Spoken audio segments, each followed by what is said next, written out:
Those of us who work in institutions understand that the ownership of ideas can be a tricky situation. Now, in 1986, I was at the Institute, and I was here to see those pictures. I mean, the wealth of information, the lectures, the connoisseurship training, everything was wonderful. But I wanted to see it all. Those of you who know Frank know he got up early. So did I. I would get to the museum about 7:30 every morning when my colleagues were sleeping merrily away. And Frank would let me in, and I went with the first drawer of photographs, and I looked at every photograph and every slide, except the Charleston ones, which Brad had sequestered in order to write the book. Okay. Now, in that period of time of 2.5 weeks, I talked with Frank a good bit. And Frank was an archivist. I was an archivist.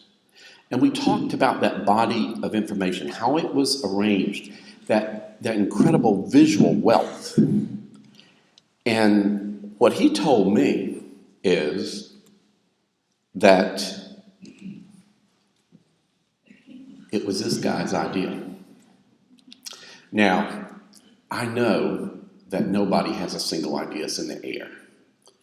But when an archivist and an archaeologist get together, you're going to see an interest in connecting the document to the object. And that is what synthesized, and Frank gave a lot of credit to Brad. Brad, I give you a lot of credit. You're here. Somebody make him stand up, and let's give him a round of applause.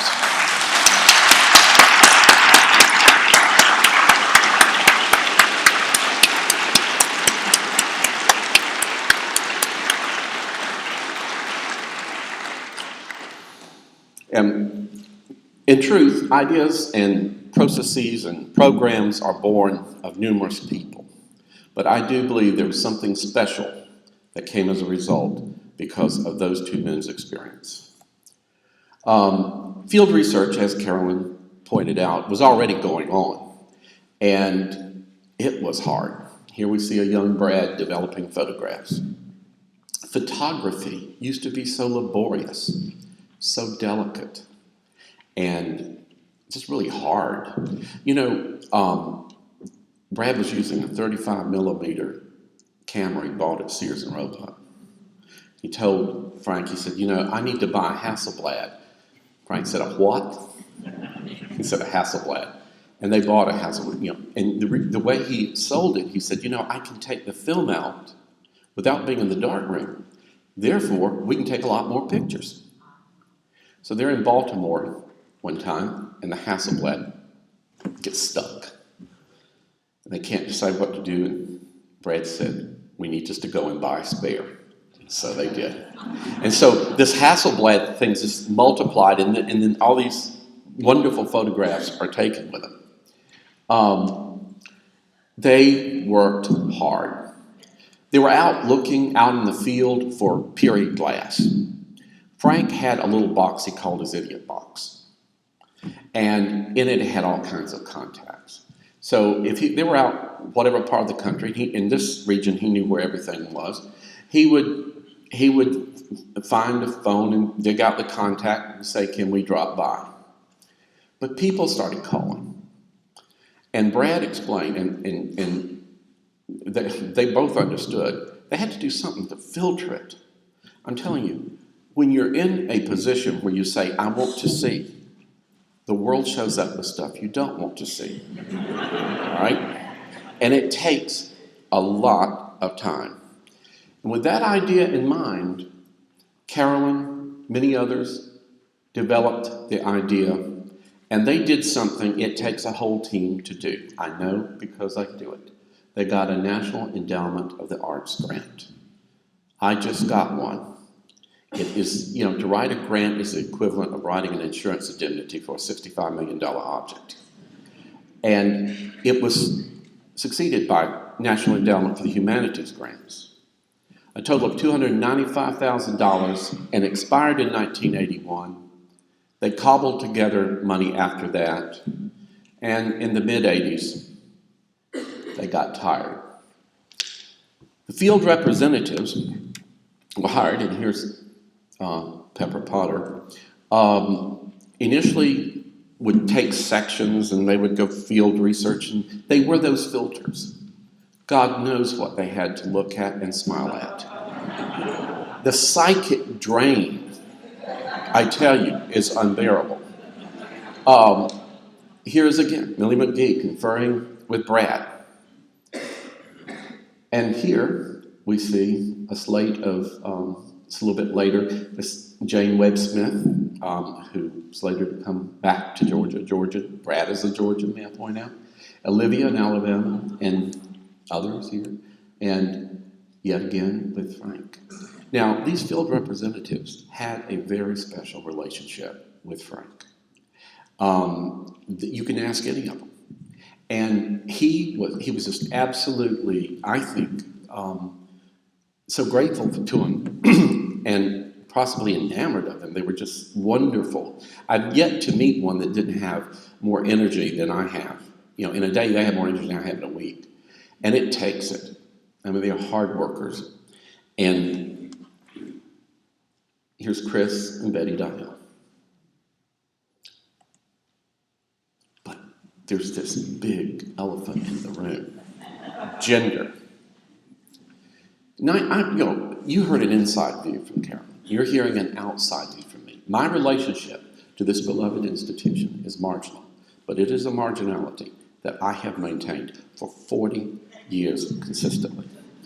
I have been looking through the window 40 years. You see a lot.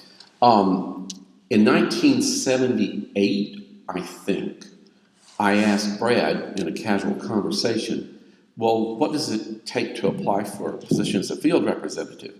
He said, well, you don't have it.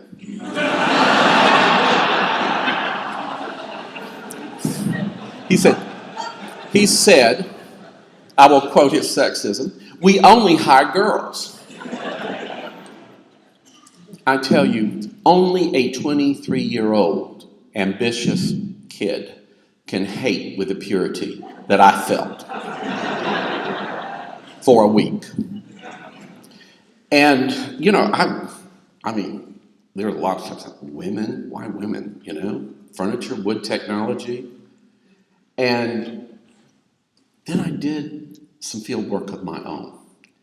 With my archives, we copied 18,000 photographs in the field. Easy to copy a photograph compared to photographing a piece of furniture. And I began to notice that when we went to private homes, people got nervous if we were just a couple of guys. Those were different times. First of all, those were very different times. You know, recently Patricia Kane was interviewed, and she said of the 70s, it was still a time that people could buy Philadelphia furniture and imagine living with it. Okay? It was more formal. And the people, you know, possession of antiques is a function of age. Young people don't tend to have it. It's older people. So it's very older, conservative, and women live longer, so they inherit more. It was a woman's scene. Most of these objects seem to be, many of them at least, in female households. So it was very effective. And I think at the end of the day, I just had to grudgingly admit that there are many things that women do better than men. And take this. So this was hard work, though. Let me tell you, this was really hard work. Derita told me the other night, she said, you know, it could be 5 minutes of 5, and Frank would ask us, come over here and help me move this 2-ton corner cupboard. I mean, he wasn't a sexist in that moment. 5 minutes after 5, they walk to the car and he gets the door. You know, so it was a transitional time. Again, taking data, this massive data, the way they had to comprehend the object, the way the field guides had to do the preliminary comprehension and get data. This is massive data. There is nothing like it. At least there was nothing like it then. And visual archives, visual information, visual data. Now, I'm not saying it was all hard work. And apparently a few of them have a sense of humor. I would like to know who was on the other end of the camera, but I wouldn't want to embarrass anyone, so I'll move on. And they haven't aged a day. You know, these field reps, I have come to see, every time I handle one of those files, every time I look at one of those pictures, and it's frequently, I realize now the hard work, effort, intelligence, dedication, and passionate interest that lies behind it. And as Carolyn said, some are with us. I'm going to ask the field reps who are here to please stand.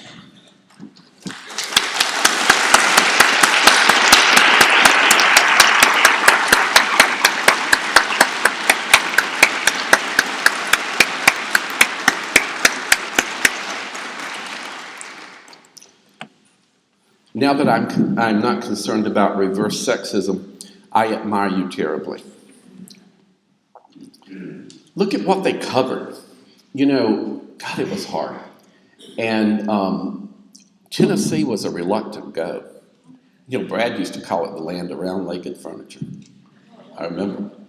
But Derita got in there and got it done. And look at Georgia. Just the 18th century part. But the 18th century South was captured. And that is a remarkable feat.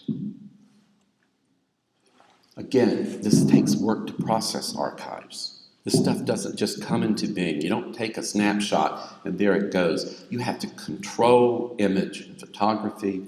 You have to decide what not to make public. I mean, that's testy as well. It's a job. And it took many people.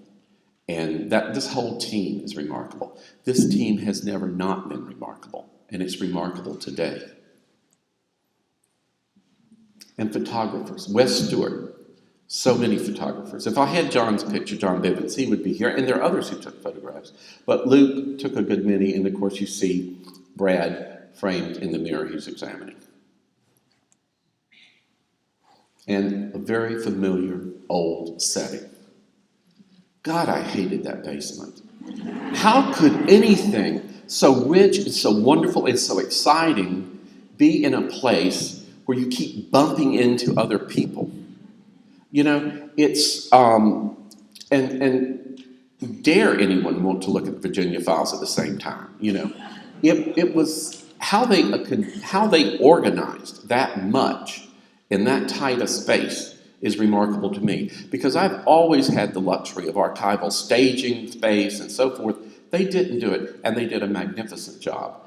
And the library, it wasn't just the reading, the documents program and the photography and the field program. The library expanded, and it went in several stages until we have today. From this to this. That's what we have. A beautiful state-of-the-art institution. The Tom and Ann Gray facility. And it's just, I mean, what's not to love about that? That's an amazing adaptation. And you don't bump into people. There's room to talk, there's room to move, there's room to study. And you can find things easily. It's just the difference is striking. And that's all happened recently. And you know, it's happened because of new vision and new leadership. And I commend it. And I commend Robert Leith for all that he has brought to MESDA and for its transformation.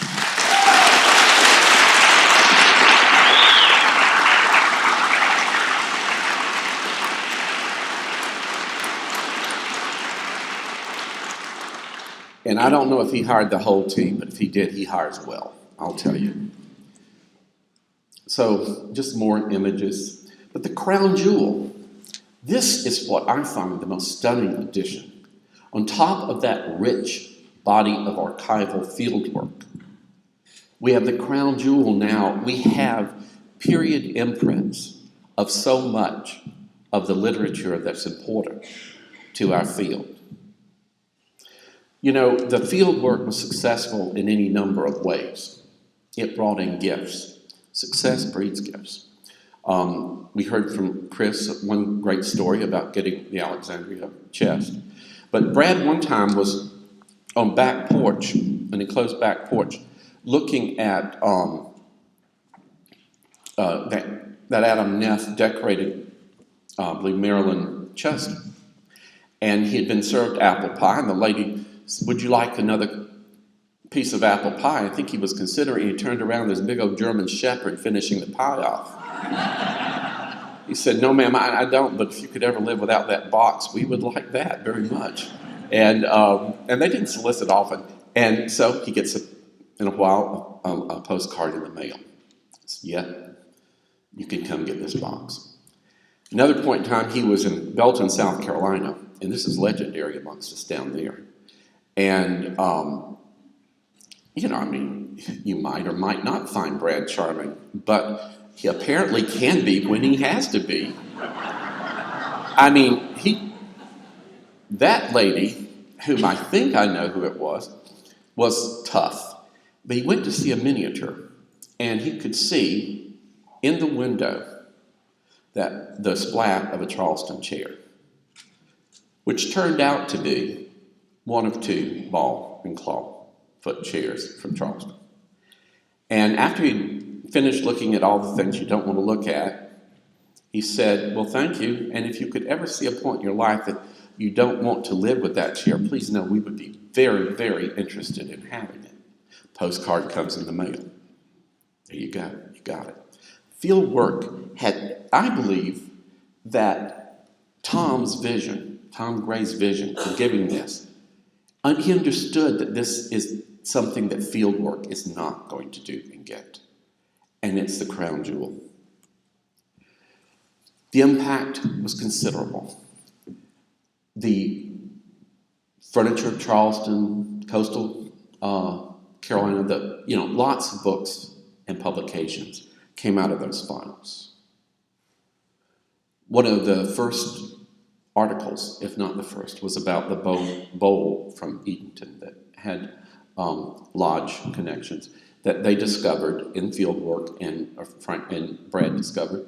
And so their, scholarship just started coming out the closet. I mean, it was just amazing.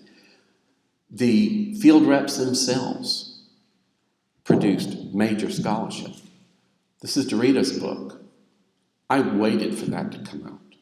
I mean, that was so, and it's very important to look at that book frequently to make sure that you're looking at something Georgia and not Tennessee.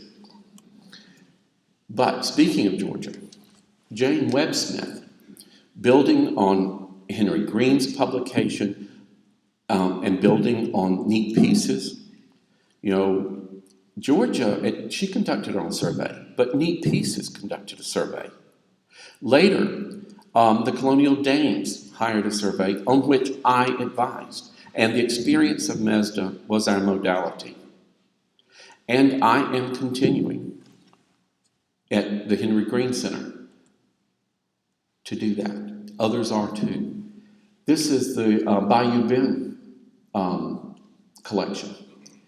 And they have, I forget how many thousands of names of documented cabinet makers built entirely on the modality of MESDA's archive. And interestingly, I will point out that when you read that, 3/4 of them are born in the South that MESDA covers. And that's just one more reason to remember that we have to think about what's come out of this area, what's followed.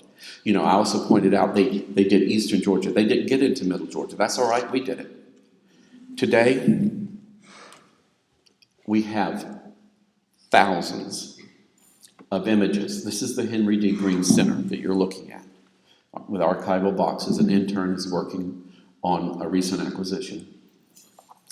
I have 9,000 plus objects. We're 10 years old. And I have, for example, the Colonial Dame Survey, 4,500 objects photographed and their family histories documented. And it was archived at Georgia Archives, and for 10 minutes I was in charge, and I transferred it to the museum. And I'm glad that it's there, because now we have other collections with it, and it will be used. And hopefully someday we will digitize it, but completely following the MESDA model. Oops, go back here. I want to see new ideas from MESDA. You know, Van spoke, and others, like Carolyn. What questions will be asked? Chris spoke. What questions will be asked of this material in the future? We don't know. I do know I teach your posterity, and they're not like us. They have other questions. And I do know that people are coming to this region who don't have our ancestry or historical experience, and they will ask other questions. And it is a matter of survival for us to be prepared to leave the material that they can answer those questions with. One of the things they're really interested in is collecting itself and the history of collecting and dealing. So fascinating. We try to capture it. I would love to see, first of all, is no longer house to house. Heirlooms are not the same among the baby boomers. I think we need to go collection to collection and start documenting whole collections. We're beginning to do that in Georgia. I think you need to solicit the papers of dealers. I have Deavours papers. They've been proved tremendously useful. See that chest? That chest was found in Haberson County, Georgia. It looks almost Quebec. Fascinating piece of painted Georgia furniture, and without too much provenance, but been around. We felt good about it. Deanne saw it. She said, I wondered where that chest went to. She had sold it. Well, I got her papers. Lo and behold, there's a picture of the chest and information on the back.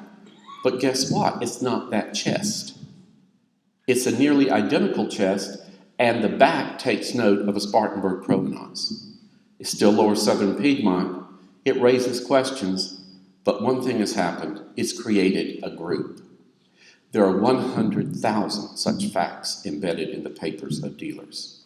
A person who himself describes himself as a very minor picker, dealer in Georgia, met me, and I asked him if he had any photographs. He said, yes, I've got a lot. I'll give them to you. He gave us 200 photographs. And out of that, there were 5 Georgia masterpieces that and it further documented their provenance, places we didn't know there had been, origins of them, and so forth. This, I think, Sumter Pretty has remarked once, the most valuable thing I'll have at my death are my files. And wake up and smell the coffee. He's not picked a place for it yet. Okay? Right? One of the joys of working with a universal program, you have a very wonderful, narrow mission here. I mean, it's wonderful. This is my temple. I love Southern decorative arts. I'm passionate about them. But a joy is to be able, I do turn chairs. There's the Georgia chair. And there is a 21st century Georgia turned bowl. And I'm about to mount an exhibit of those. And I'm going to put a chair in there because they talk to each other. Okay. The juxtaposition of unlike material, either by date, media, or whatever, reduces objects out to not as mere social documents, but into the realm of pure design. And meaning is synthesized. Some people here have heard me lecture about slab tables, and we have a very beautiful, what I call reductive aesthetic. Just lean, tall, you can't take an atom away, you can't add an atom to it. And we had a minimalist 1970s sculptural show of Dwayne Valentine's work. There was a huge 8-foot tall slice of a cylinder, transparent red lucite in the gallery. And I set the slab table in front of it. And I immediately realized something. That design was intentional. It was deliberate. That's the kind of information that can be forged by juxtapositions. And to do that, MESDA's going to have to get out of these walls. Now, they've been doing a good job, and I'm one to talk. MESDA has been so good to Georgia. It's amazing. This will be our second seminar. Their staff speak at our symposia. They have made the Georgia Gallery beautiful. So this is not criticism, but we need to get out of these walls and get this stuff integrated into mainstream America. We need to integrate this material, our art history, the art history that these reps were in the ditch in the forefront and saved, and get it integrated into American art history.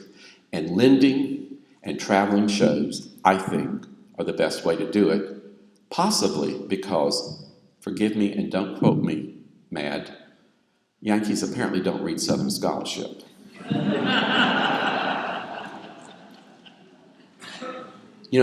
But this is no time.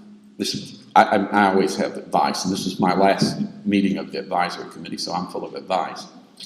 But this is really a time to celebrate the genius of the two new galleries, the McNamara and the Mariner Gallery, is that unlike materials, that little Georgia table sitting across from Charleston masterpieces, and meaning is forged with that. We have broken loose from the prison of the period room. Nothing wrong with the period room, except the misimpressions it provides. We've created galleries, and it just so happens that the biggest thing in the gallery is the room you're standing in, And all of that is so progressive and so wonderful. But we have growth to do, and we have a completely new demographic to answer that's coming. And we have to think about that. We have to think about the future and build on this remarkable success. And MESDA, I congratulate you. Thank you.